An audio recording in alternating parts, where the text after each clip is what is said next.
Hello, good afternoon, and welcome to yet another illuminating episode of Verses and Paragraphs and everything in between.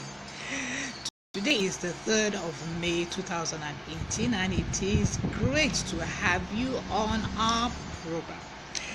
It rained early this morning, but believe it or not, the sun has come out again, and it is, of course, getting hot. Well, we thank God for the kind of time. My sister was saying the other day, she said the other day in Scotland they had 3 seasons in one day, sun and something, but it had 3 seasons in one day.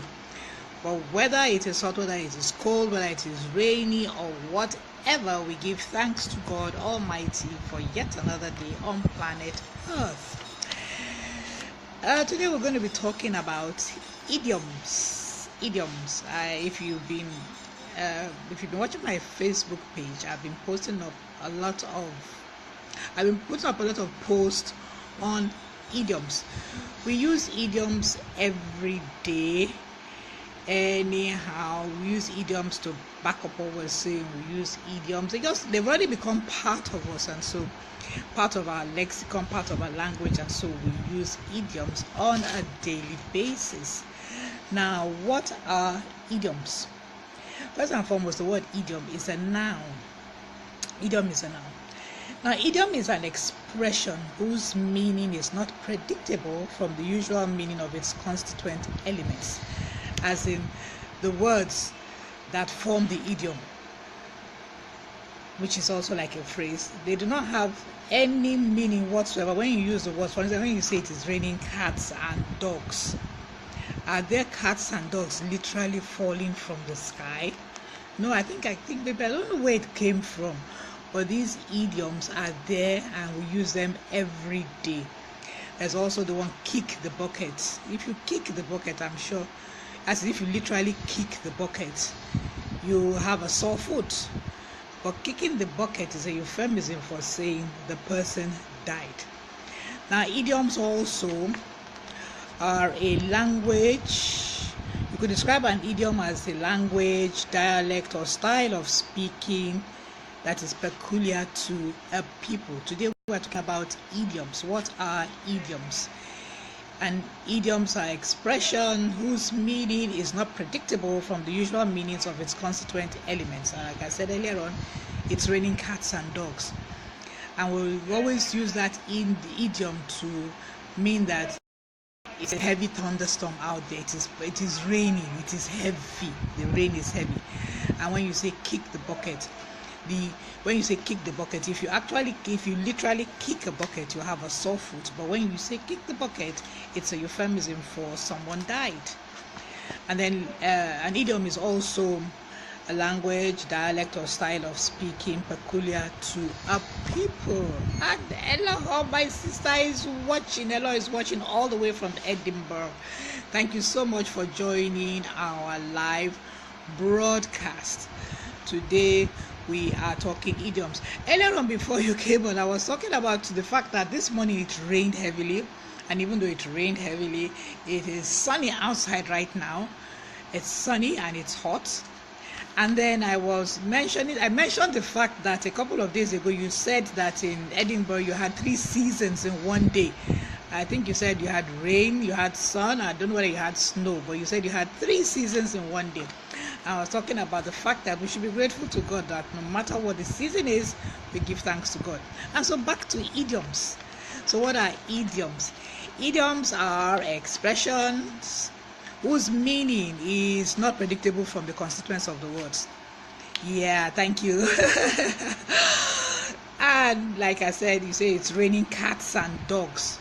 But if you step outside, you cannot see cats and dogs falling from the sky. And also when you say kick the buckets, if you kick the buckets, you have a sore foot. But kick the bucket actually means a person died. And that's Scotland. Okay, you said you have 3 seasons in one day. Idiom could also be a language, dialect, or style of speaking peculiar to a people. When you say the people's idiom, that's the way and manner in which they speak. And then idiom is also a distinct style or character in music, art, literature, or what have you. And so you can say the idiom of Chinua Achebe or the idiom of Wole Soyinka because it is characteristic to them, the language in which they write. Brenda T, oh, it's so good to have you on the program. Thank you so much, Brenda, teaching from Edinburgh. Thank you so much for joining our live broadcast. Today we're talking about idioms. Now, idiom could also be, okay, like I said, a distinct style or character in music, art, or literature.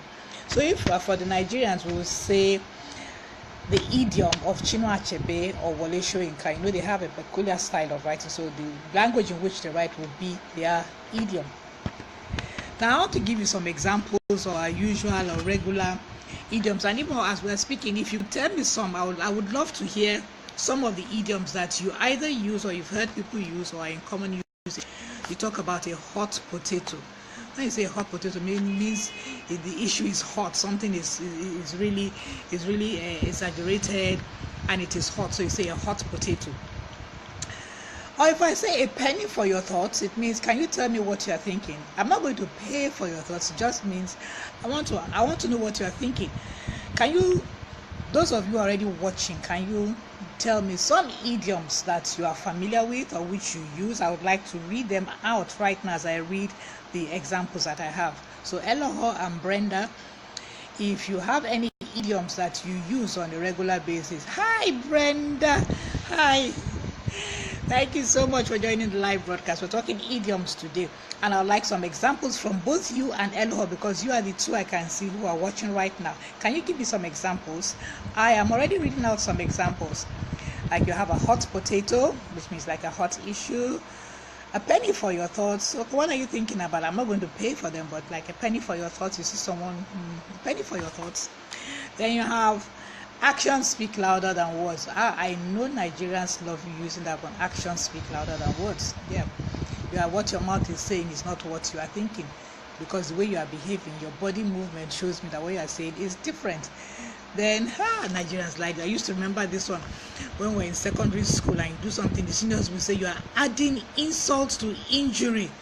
That is, you've already done something wrong, and then by your actions or your behavior, you are even worsening the situation. You're adding insult to injury. So Eloho, which idioms are you familiar with? Think and grow rich. Brenda says, thank you so much, Brenda. Think and grow rich. Yeah, that's a good one there. Think and grow rich. Then another one, at the drop of a hat. At the drop of a hat, like instantly, at the drop of a hat, she was out of the door like a bat. I think I've used two idioms in one sentence. At the drop of a hat, she was out of the door like a bat out of hell. I think I've used like two idioms in one sentence. Back to the drawing board. Okay, I think it's back to the drawing board. This one does. This project has not worked, so I think it's back to the drawing board. Means we have to start all over again. The ball is in your court. Hello, the ball is in your court. I'm waiting for you to send me another idiom. The ball is in your court. Hello, Brenda has already given me one. Think and grow rich. So hello, what idioms do you have? You think now you go the worry person for your program? Hello, give me idioms. Is there? I already said that one. How can you say that the ball is in my court? Okay, give me another one. I've already mentioned that one. The ball is in the court. Okay, the first time I heard this idiom, I was so excited. I said the best thing that has happened since sliced bread. In those days, I think it was made a bite off more than you can chew. Thank you very much, Elio. Bite off more than that is, you are taking on more than you are capable of. Bite off more than you can chew. Don't judge a book by its cover. Since our program is all about books, don't judge a book by its cover means don't jump to conclusions about a peculiar system or a particular person. I think I agree with you. Then I like this one, best thing since sliced bread. As is like a good idea. I remember some girls that that was the first time I heard that expression. They're behaving like that. The best things that happened since sliced bread. Like sliced bread, when sliced bread first came, must have been a wonderful innovation. Yeah. Sliced bread is now saying when you have a good idea, a grand idea. Good. Eloho has given another one. Let sleeping dogs lie. You use them a lot. So let the cat out of the bag. Great. Then that must have cost you an arm and a leg. You know that one too? Cost an arm and a leg. then once in a blue moon, great. Once in a blue moon, hit the nail on the head. Kill two birds with one stone. If you think you can, you're right. If you think you can't, you're right. That's true. That means that if you believe in yourself, then of course you're right. And if you do not believe in yourself, right, so it means that the way and direction in which your thoughts go, that is the way it works for you. Okay, love has read everything I even have now. I missed the boat. Now, today the idioms I want to be talking about today are idioms that have to do with numbers. They're idioms that have to do with numbers. So then, like numerical idioms. And the very first one is first rate. So that's the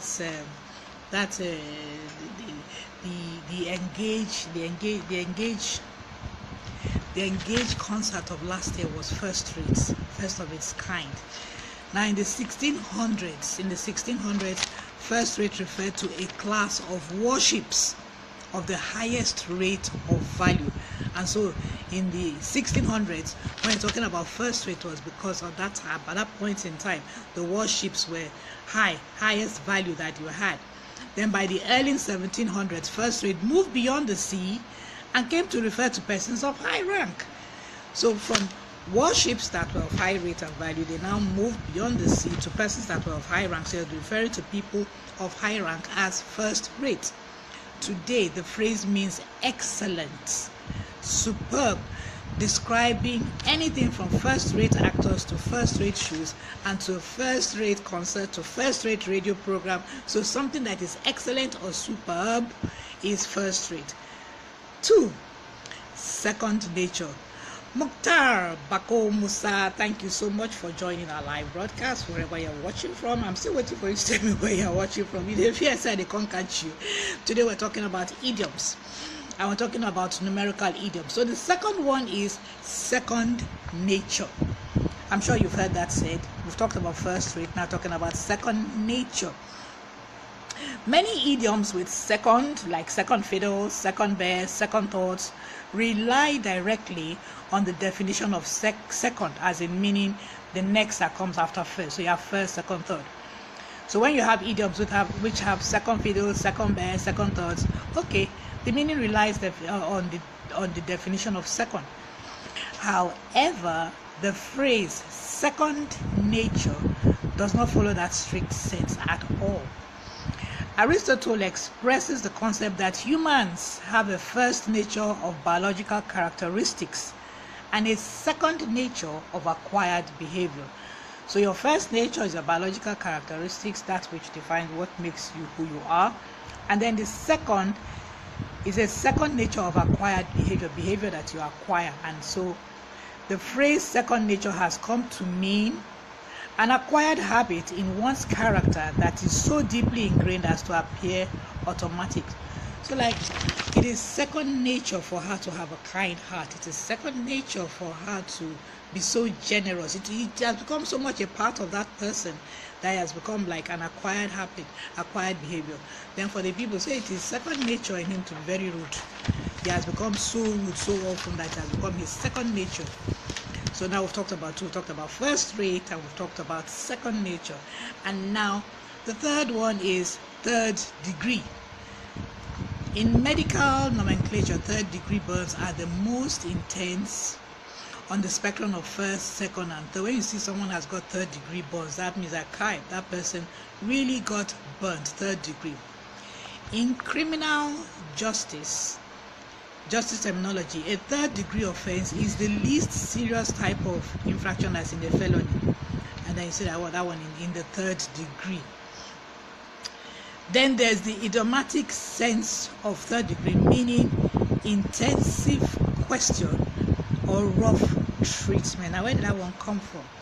This sense arose in the late 1800s and may be related to a degree or position in the fraternal organization Freemasonry called Master Mason, which is the highest of the three ranks in the order. And attaining this title requires passing a difficult interrogation test which might have influenced the idiom. So because of the rigorous kind of things that they were going through, and they wanted to attain to a very high title. They had lots of intensive questions and rough treatment, and that is how the third degree came about. So when you're talking about third degree burns, okay, intense, they're talking about, okay, giving him the third degree, which means like excuse me. The third degree meaning intensive questioning or rough treatment. And my big brother, Professor Alexi Formata, is watching from Asaba. Brother Ifo, thank you so much for joining our live broadcast. Today we're talking about idioms, numerical idioms, idioms that have numbers attached to them. We've talked about first rate, second nature, and now we're talking about third degree, and next is fourth estate. Now I like fourth estate, and I'll let you know why. This phrase arose in the early 1800s as an extension of the three estates. Then the three estates can refer, depending on where you are, the three estates can refer to slightly different groups, but they generally correspond to one, the clergy. So clergy, they are regarded as the first estates. Nobles, rich people, okay. Second estate, and then the commoners, third estates. The fourth estate once described a general sense of a mob, but since the early 1800s has come to primarily refer to the press as an organized body outside of the other three estates, and that's why I told you I like the fourth estate. In fact, incidentally, I formed a media club for young people, and I called it the Fourth Estate's Young People's Media Club, because fourth estate I know has to do with the press. So we've talked about 4 different idioms: first rates, second nature, third degree, and now the fourth estate. And they are all idioms which have numbers attached to them. The fifth one, of course, since it is 5, is the fifth column. This is another way to say enemy inside, and it has come to mean a group of people who act traitorously and subversively out of a secret sympathy with an enemy of their country. Does that ring a bell? When I say somebody is an enemy outside, that's a fifth column. It was first used in Spain by General Emilio Mola-Vidal to describe nationalist supporters in Madrid in 1936. The fifth column was in addition to his 4 columns of army supporters outside of the city. But a fifth column, when I talk about a fifth column, that is like an enemy outside, people from within who are working with people outside to not treat the people inside very well. Buchi Injere, thank you so much for joining our live broadcast. Today we're talking about idioms and numerical idioms. We've just talked about the fifth column, which means enemy inside. The enemy is almost like a traitor, enemy inside. So it's a fifth column. If you are working in an office and maybe you have a competitor, and the competitor wants to know your secrets, so they somehow work with somebody inside whom you do not know, and before you realize your ideas are going out, and there must be a fifth column within. And that fifth column is the enemy inside who is working traitorously with someone outside to divulge company's secrets. Now the sixth one, we use this a lot, 6 feet under. First appearing in the 1940s, this idiom means died and buried, referring to the depth which caskets are buried in graveyards. There are countless euphemisms for death in English, but 6 feet under is a notably concrete description. The phrase grew in usage when the television show of the same name premiered in 2001. Julie Sobote Olabisi, thank you so much. Julie is watching from somewhere, I don't know, somewhere in the States, somewhere in America. Thank you so much for joining our live broadcast. Today we're talking about idioms, and not just idioms, idioms that are numerical in nature. So we have first rate, second nature, third degree, fourth estate, fifth column, and now we've talked about 6 feet under. And then the seventh one, seventh heaven. These are all idioms which have numbers attached, numerical idioms. Seventh heaven. This phrase originates in Jewish and Muslim theologies, which posit that there are 7 levels of heaven, with the 7th being the highest and most exalted. The extended meaning of a state of intense happiness arose in the late 1700s and appears sporadically in popular culture, in films and music, such as the 1937 film Seventh Heaven and the popular television series of the 1990s. Judith Orogun, welcome back. You have been absent without leave of absence. I was just thinking about you since, and I was thinking of how I would just transmorph and then appear in that Ontario, Canada, and pull you down here. Thank you so much, Judith, for joining our live broadcast today. We missed you. Thank you so much. Today we're talking about idioms and numerical idioms. Now the next one is the 8th wonder. There are actually 7 wonders of the ancient world, and they were catalogued more than 2,000 years ago. However, there are only 7 of them, which may leave you wondering what or where is the 8th. Yes, good morning, Judith, after a long break, and good afternoon to you from Nigeria. The phrase the 8th wonder of the world is a hyperbolic extension referring to any incredibly impressive object. I think some of the there's the Hanging Garden somewhere in Egypt. There's the Sphinx. There are 7 wonders of the world. There are no 8 wonders. So if you are saying that something is the 8th wonder, it means that it's an exaggeration. That who would have believed?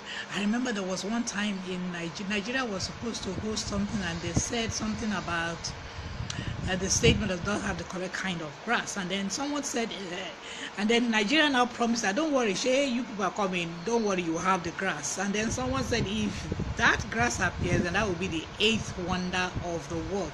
So when you're talking about the 8th wonder of the world, you are exaggerating about something that is either impressive or is unbelievable, but there are actually only 7 wonders of the world. You can Google them up and find them. I know that there's the Sphinx, the Hanging Gardens of Egypt or Spain or somewhere, I can't remember, but there are 7 wonders of the world.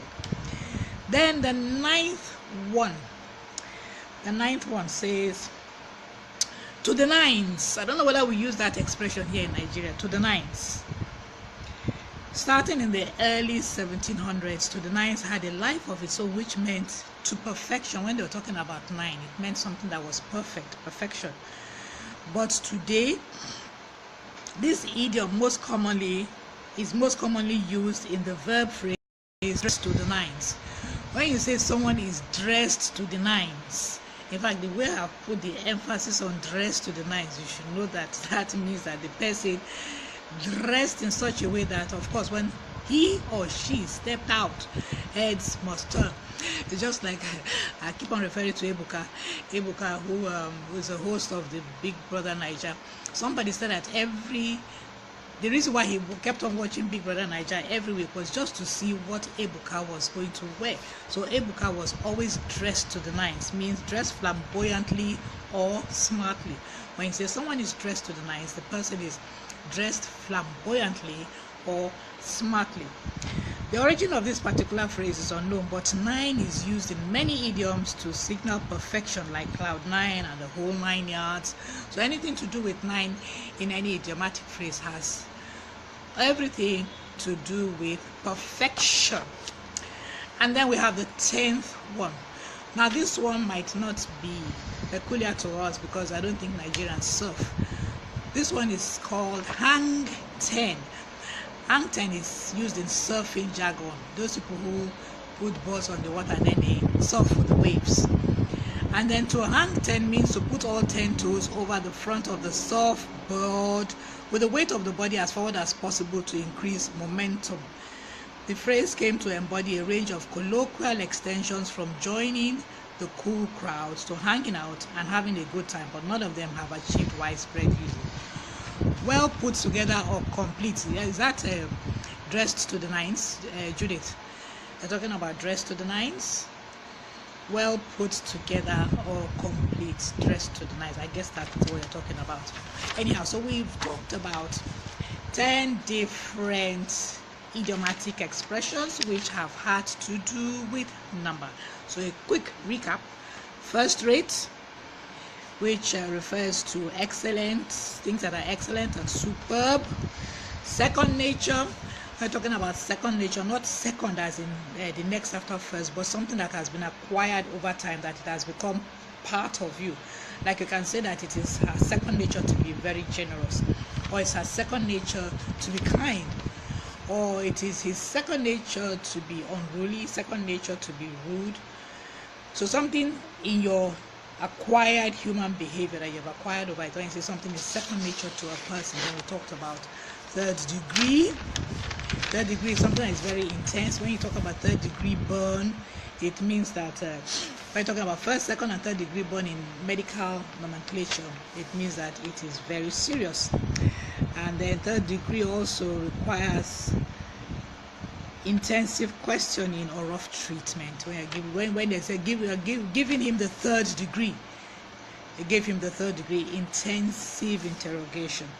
Then fourth estate, in most societies, they refer to groups and comprise them into the clergy as first estate, the nobles, the rich people as second estate, and the commoners as third estate. And before, the mob used to be described as the fourth estate, but now fourth estate is referred to the press. And I am part of the fourth estate because I'm a press woman, I am a press person. And then the fifth column is as the one with number 5 is referring to the enemy inside. When you have an enemy inside who is giving out secrets from what it is. The fifth column, and 6 feet under, everybody knows 6 feet under. When instead of saying kick the bucket, 6 feet under is a euphemism referring to death. Then we have the seventh heaven. When we talk about the seventh heaven, is the highest level where there's pleasure and everything. And then we have the eighth wonder, when you have something that is so impressive, and so it's an exaggerated description of something that is so impressive, either impressive or unbelievable. That would be the eighth wonder of the world. And then to the nines, dress to the nines, when you dress flamboyantly or smartly, or like Judith says, well put together or complete. And then the final one is hang 10, and that's a softboard jargon which might not be popular with us in Nigeria. We need a soft. Anyhow, I have our word of the day. Our word of the day is fugitive. Fugitive, but the way it is spelled is not the way it is pronounced. And fugitive is spelled Forgetive, and it means inventive or creative. So I'll hold it up for you to see. Fugitive, our word for the day. And let me warn you, its spelling is not the way it is pronounced. So fugitive. It sounds like forgetting, but it's not forgetting. It is fugitive, like from the word forge. And it means someone who is inventive or creative. So how many fugitive people do you know out there? Fugitive is an adjective. Gladys Uzezi Ewusi Okubowe, thank you so much for joining our live broadcast today. Sadly, we're already at the end of our program. But if you like to watch what has gone on, you can go to my Facebook page. You're already my friend, so you can go to my Facebook page. Then in which you go to YouTube channel, type my name, Remain Matter, my channel will come up and you can watch this broadcast and other broadcasts. Then I have our quotable quote for today, which is on libraries. We love libraries. Now this is our quote: when in doubt, go to the library. How many of you agree with me? When in doubt, go to the library. And this quote was made by J.K. Rowling. John Rowling, writing under the pen names J.K. Rowling and Robert Galbraith, is a British novelist, screenwriter and producer who is best known for writing the Harry Potter fantasy series. So her quotable quote is: when in doubt, go to the library.